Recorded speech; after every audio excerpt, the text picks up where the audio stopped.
Hello and welcome to another video where I take up all your accounting questions here in Canada.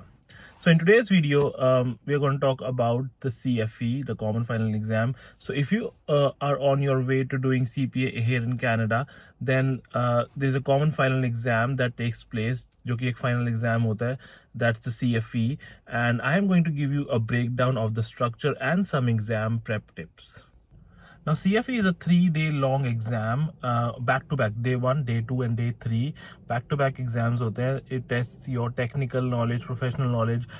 CPA के according उनको depth and breadth कहा जाता है. तो they test you on each and every parameter.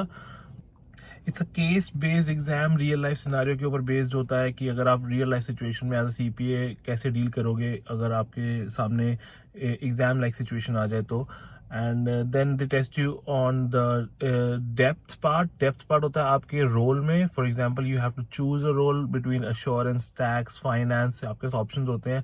For me I chose assurance क्योंकि I am into auditing. Some people choose tax, some people choose finance.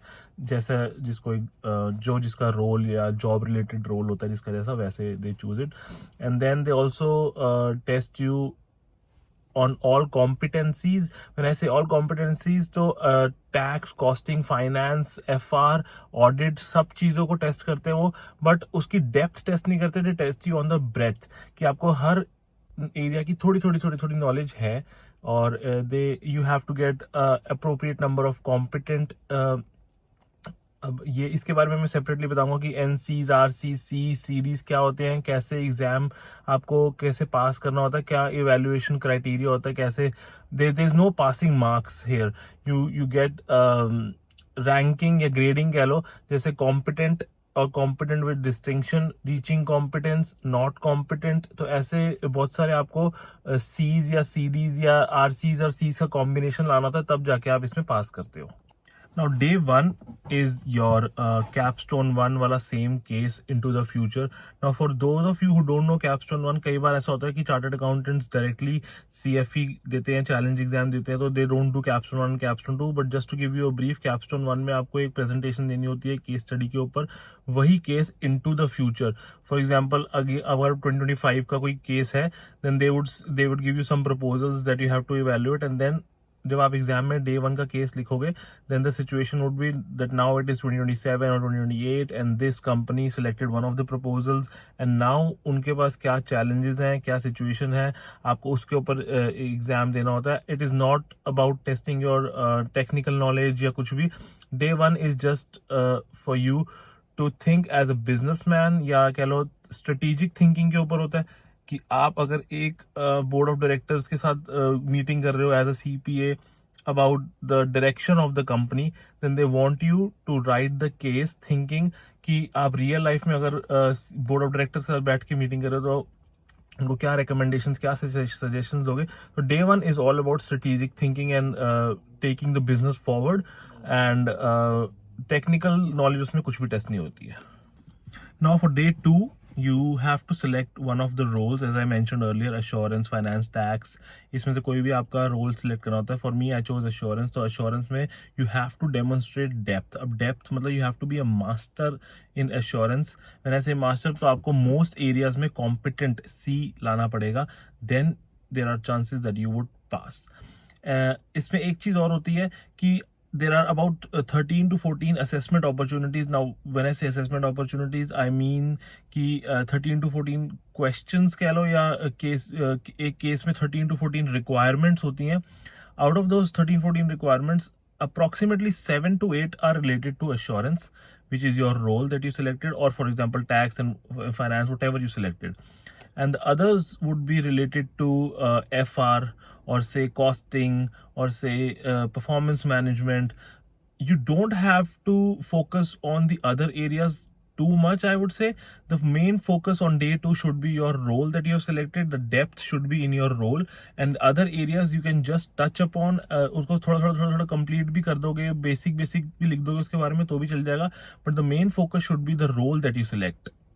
Now coming to day 3. Day 1 हमारा 4 घंटे का exam, day 2 हमारा 5 घंटे का exam. Now day 3 is again 4 घंटे का exam, multiple cases multiple cases, when I mean multiple में cases का मतलब अप्रोक्सीमेटली 3 केसेस यूजुअली जो ट्रेंड रहा है, 3 केसेस आते हैं अप्रोक्सीमेटली 80 या 90 70 ऐसे मिनट्स के, and you have to focus on all of those cases.